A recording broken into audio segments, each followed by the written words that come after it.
Lots of changes for the Jaguars, but have they gotten better or worse position by position? I'll give you my answer in just a second here on today's show.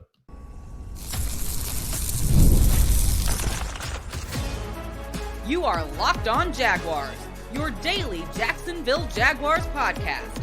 Part of the Locked On Podcast Network, your team every day. It is your team every day, and it is the Locked On Jaguars podcast, and I'm the host, Tony Wiggins of said podcast, where it's your team every day. We thank you for making us your first listen. You can also go head over to our YouTube page.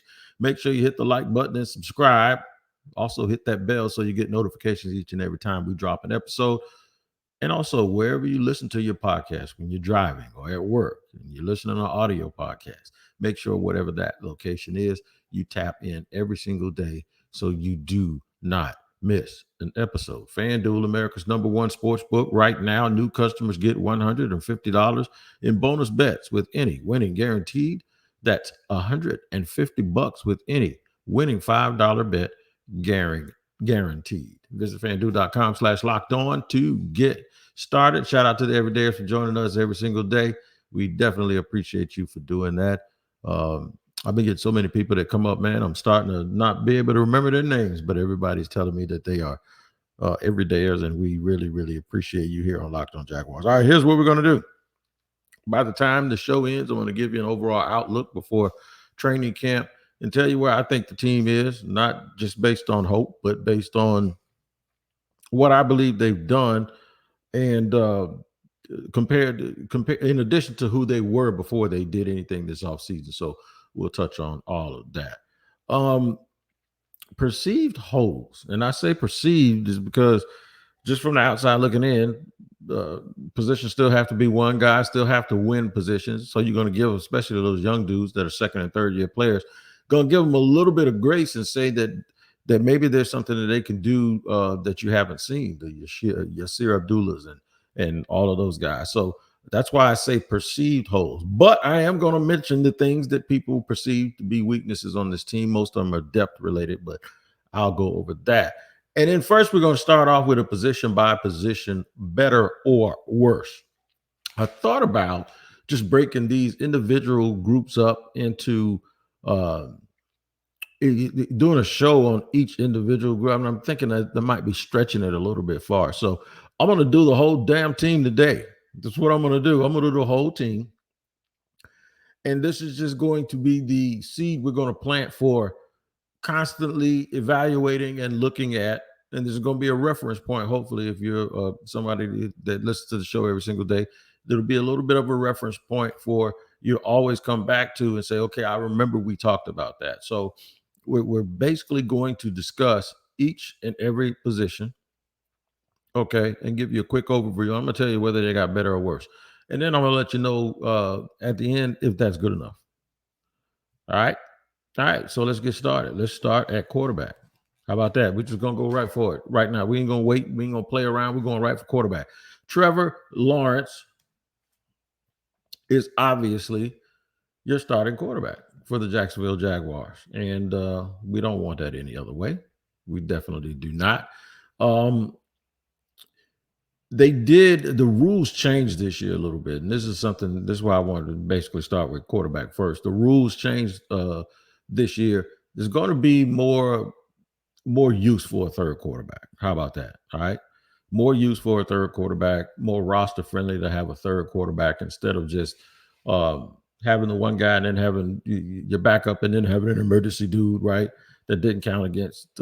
I think they changed those rules a few years back, but they made a trade for Jacksonville's own Mac Brown from the Patriots, former first-round pick just from a couple of years ago, in the same draft as Trevor Lawrence.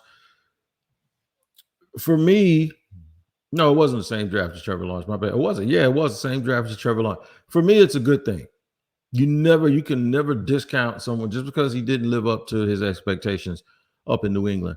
You never discount the fact that if a guy has played games, if someone has had that experience of being a starter, and now the expectations are a little bit different with what you'll be asking them to do here.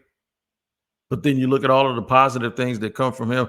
they can say he failed all day, but you don't need him to be a starter now. You need him to be a really, really good backup, a guy who can step in and play for you at the drop of a dime if something happens and you need a couple of weeks. You don't have a non-talented rookie here. Okay, this is what has to happen. And there have been a lot of guys over the years that have served really, really well as backup quarterbacks until they got a second chance. And I think this is a good stop for Mac. And then if he wants to stay home, and I don't think it's a non-competitive thing to say, hey, man, this is where I am in my career. I love Jacksonville. I want to be a part of this. Go ahead. Let's run it out for 3 or 4 years. And Mac Jones becomes the quote-unquote Doug Peterson of our franchise as a football player. Don't mind it one bit.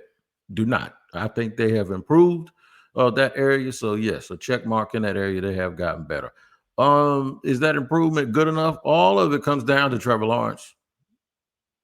And that's why I'm looking at all of these other units. Everything comes down to Trevor Lawrence and whether or not he ascends and takes that next step to kind of catapult himself into that top 7. Nobody's going to touch Mahomes right now. The only person they even allow to be mentioned in the same breath with Patrick Mahomes is Josh Allen sometimes, and then Joe Burrow when he's healthy. And, of course, Lamar Jackson to a certain extent. But nobody's going to – I don't think the key is to crack that top 4 code. I think a lot has to happen before Trevor's able to do that. But I think to be in that next group, I think that's a big deal. I think it's a big deal if we can get Trevor in that next group. That next group where there's like right behind him. So baby steps when it comes to that. But, yeah, I think quarterback has improved. Running back, and I'm glad we got to this one with not much time left in the segment because a whole bunch hasn't changed. I'm going to say it's a wash. It's even. The only thing I will give you that by adding Keelan Robinson and, take it for what it's worth, the guy's a day 3 draft pick, right? But adding Keelan Robinson, I think really the reason why this is so significant is because of the new rules that they have involving kickoffs. But hiding in that too are some 1 or 2 plays from the line of scrimmage where if he gets it, he pops it, it's over. He's gone because he's a blur. All right, so adding him and Devin Duvernay, where you actually got faster, but you got a little bit more physical too, okay? You didn't get guys who were running backs or who were wide receivers who could do some running back type things. You basically got guys who are like running backs who can play these other things. So you're looking at a bigger, more sturdy guy who can be able to help. I also believe that a year removed away from the newness of getting to the NFL, I think Tank Bigsby, everything he did, man, last year, he was trying so hard, and then it's like, I think he was probably trying too much pressing. So I do think a year will give Tank a little bit more. So I'm not saying that they haven't done what they needed to do at the running back position. I'm just saying that it's hard to do a whole bunch that's going to really improve that group because everybody likes pretty much everybody that's there. They just need Tank to tighten it up a little bit. All right, so here's what we're going to do. I'm going to run through the tight end position real fast. And I'm going to do tight ends because I feel the same way about this that I did the running backs. Are they better? Not particularly. They are who they are. I will say this. So the running backs is a wash. I'm going to tell you right now, the tight ends are a wash too. But I will say this. I'm very, very interested to see how the usage may change with Evan Ingram now that they have Gabe Davis. I think Gabe is going to live in that short to intermediate middle of the field along the hash marks. And then that's going to make Evan even more valuable. The thing about the Jaguars is the way that they're constructed, and it's really, really funny because of how they didn't, when you draft all of your talent, those guys, they kind of line up based on where you drafted them, and then their ability doesn't dictate anything because if you draft a guy in the first round, you got him under contract for 4 or 5 years, right? The weird thing about the Jaguars is this. Evan Ingram makes a lot of money. Gabe Davis makes a pretty good amount of money for a dude that's probably your 3rd receiver. Brian Thomas Jr. is the number 1 pick. You want to show that he is the guy. And then Christian Kirk has been basically your best wide receiver for the last 2 years. And then you got Travis Etienne. They are either going to be extremely dynamic on offense or they're going to always look like they're trying to figure out who they need to throw the ball to because they got a lot of guys. Everybody's numbers are going to be affected. I don't think you're going to see anybody get 100 receptions this year. You might not see somebody get 90. It might be spread around. just that much. So tight ends are a wash. Running backs are a wash. It doesn't mean it's the negative thing, but it's just that there wasn't a whole bunch of room there to improve, and they really didn't do a whole bunch to improve in those areas. We're going to talk about the wide receiver group and the offensive line. That should be a lot of fun, and we'll get to it here in just a second on Locked On Jaguars.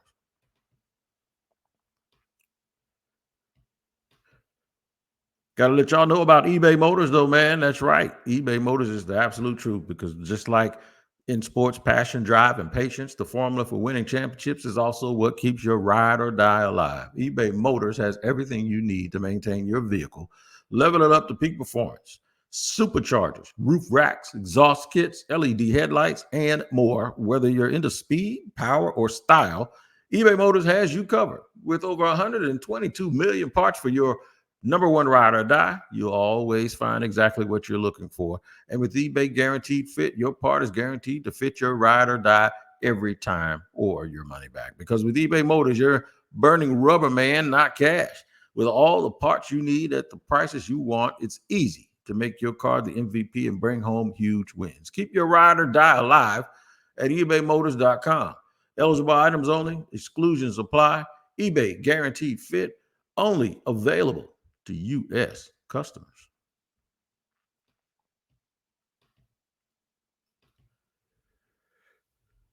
All right, segment number 2 here on Locked On Jaguars, where it's your team every day. I hope all of the moms had a great Mother's Day, and I hope all of the kids acknowledge their moms on Mother's Day. And we appreciate you all. Thank you very, very much. Ladies, I hope y'all had a great day.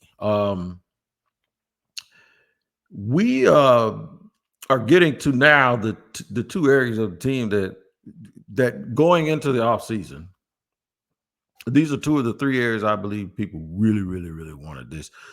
Maybe 2 of the 4 that people really, really wanted this team to attack. Wide receiver, offensive line, I believe defensive line, and corner also. So, you know, those are all the positions of value, with the exception of quarterback. Those are the things that people thought that the Jaguars needed to address. So let's get to the wide receivers right now. I'm going to tell you, yeah, they improved. Period. Point blank, end of discussion. They improved. I know a lot of people want to say, man, well, the best player between last year's team and this year's team, the best player on both of those teams is Calvin Ridley. And what I'll tell you is the idea of who Calvin Ridley is in his prime, yeah, you're right. Jaguar fans will tell you that he was never that, but he was good enough to the point where people said he can only get better and it can only go up from here, right? So I put it that way because I ain't throwing no shade at Calvin. I like Calvin Ridley. He was very nice while he was here. The thing is, what I am telling you is when you ask yourself and you start comparing the new additions, I'm not telling you a rookie is going to come in here and be as good as Calvin Ridley was last year as a vested veteran in the NFL. So even though we know Gabe Davis was more of a replacement for Zay Jones, I'm going to say, here's what we're going to do. I'm going to go veteran on veteran. Was Calvin Ridley better than Gabe Davis? Sure he was. That's why he got 3 times as much money in free agency. But that gap isn't that big, so that's where I'm going to go with that. I'm going to just say the thought of Brian Thomas Jr. and his blue sky, his ceiling, is better than what Zay Jones was for Jacksonville. That I will tell you. I will say that. So Brian Thomas Jr. might be a little bit more of an upgrade from Zay Jones than, let's just say, Gabe Davis is a downgrade from Calvin Ridley. Not quite, and I know it's different, but you're assessing checks and balances. It's a checks and balances. You assess, it's like revenue. You know, you got revenue in, you got revenue going out. So while I don't think it's like totally a wash for 24's receivers to be better, I just think the way the room looks, the way it's constructed, the youth combined with the veterans and the fact that they have more size all the way across the board, I'm going to give the advantage to 2024, even though Calvin Ridley is the best player of the bunch. So, yeah, I'm going to give the advantage to 2024, and I'm going to give them a big check mark and say, yeah, they did upgrade the receiver core. They better have upgraded the receiver core because they used the priority draft pick, which is a first-round pick on Brian Thomas Jr., but they also used free agency money on 2 guys, and they brought them in. What would really, really, really set this off is if Cephas or one of those other guys that were drafted late or undrafted free agents, if they just pop up, blow out, and blow up and have a year and they're just as good as other number 3 or number 4 receivers around the league. If you find some gold there, this grade only goes up from there. Let's look at the offensive line. Until they drafted Javon Foster, I thought they had not done enough. But then I had to keep reminding myself and remembering that I think they love Cooper Hodges. I think they really like Cooper Hodges. They almost basically completed a punchline when they re-signed Tyler Shatley, because I've been joking about Tyler Shatley is always going to have a 1-year contract. Tyler Shatley going to be collecting Social Security. He's going to have a 1-year contract with the Jaguars. And then they go out and re-sign him again. And I'm like, I can never stop telling that joke. But there's something to be said about a dude that they trust. And I think what it is his work ethic. I'm telling you, they love him in that building. And I'll also tell you this, every time I've gone over there and it's been like involuntary stuff, Tyler Shatley's been over there working out. He's one of the dudes you always see in the building. At least when I go over there, when no one's over there, I always see Tyler Shatley working out. A pro's pro. That's coaches trust who they see, right? Doing the work. And he's one of them. But I thought that I really, really, really thought that they were going to really punch this ticket a lot in the offseason. Now, I will tell you that the market for guards got really, really expensive. Robert Hunt got $100 million for like 3 or 4 years. It was out of control. So what Trent and those guys must have known that we all didn't know is that market, that interior market was going to be like that. Those dudes are now almost making just as much money as tackles. Because I think people realize the quickest way to get to a quarterback is to harass him right in his face. And you also got a couple of Hall of Famers. Well, Aaron Donald just retired, and so did Fletcher Cox, but you still got Jeffrey Simmons and, of course, Chris Jones. There's a lot of teams that have dudes that can get to the quarterback via going through the center and the guard. So a lot of those dudes are making money. But the Jaguars did get Mitch Morse, and then they drafted Javon Foster to compete at tackle, to probably come into camp as tackle 4 and to see if he can win or move up, or just to have another big 305-pound body man who played in the SEC that you're going to develop behind Walker Little and Cam Robinson. That's just the way it goes. I wish they had done a little bit more, but I think they checked a huge box off when they signed Mitch Morse, who we all expect to be the center on opening day, barring injury. Shout out to Luke Fortner. I know he's working hard, but they're going to probably end up going with, of course, Mitch Morse. Now, I don't know how good or how bad Mitch Morse is. I don't know how good he is, really. I do know he was available because he was cut by Buffalo in what people consider cost related, not necessarily performance related. However, here's what I'll tell you. What I'll tell you is, I never heard anybody say that Josh Allen was running for his life because their center couldn't block people. And that alone qualifies him to make the offensive line acquisitions a check mark. So, yeah, they upgraded it. I don't know how much they upgraded it, but they upgraded it. Let's get to the defensive line before we head off to segment number 3. The defensive line, I'm going to give it a yes, they have. Eric Armstead, they re-signed Josh Allen. That doesn't necessarily qualify them to be better than last year because they had Josh Allen last year and he had the best year of his career. But getting Eric Armstead and Mason Smith and Jordan Jefferson, they just got big. They got big, physical, and talented, proven talent in Eric. And then with the other guys, and I don't mention Gibson enough, the free agent edge rusher that they signed as a backup to come into camp. A proven guy that's gotten some sacks over the years. Not like Caleb Vaughn, who was just all hard work and didn't get no sacks. But, yeah, I think they got bigger. I think they got stronger. I think they got more versatile. And then with the scheme change, it's just a check mark for me. So we'll just go straight up check mark. I'm going to do the back 7, the linebackers, DBs, do an extra one for pass rush, talk about the nickel and the pass rush, the sub packages, and then, of course, the kicking game. I'll get to that in just a second. But first, I got to remind you, if you're watching Fox Sports or ESPN on your TV all day and you have to turn down the volume with all that shouting, make the switch to Locked On Sports today, a free 24/7 sports streaming channel program for your everyday needs, and to bring you the biggest stories without all the screaming, rather. Locked On Sports Today brings you can't miss analysis, opinions, and news streaming 24/7 on YouTube or the free Amazon Fire TV channels app, part of the Locked On Podcast Network, your team every day. All right, more on better or worse for the Jacksonville Jaguars. I'll do it in just a second here on Locked On Jaguars. It's all about FanDuel, man, and it's all about you trying to win you some Skrilla, some money.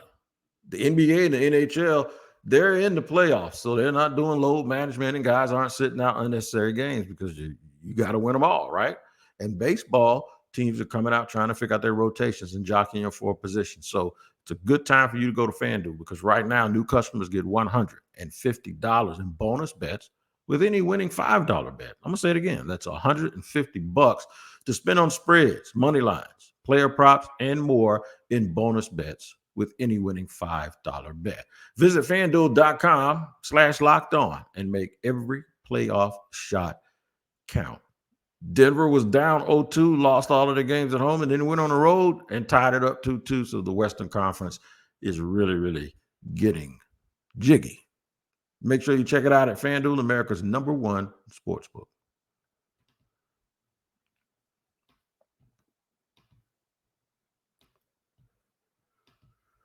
All right, third and final segment here on Locked On Jaguars. We reviewed the entire offense and the defensive lines and told you whether or not they are better or worse than they were last year. So let's go to the linebacker core.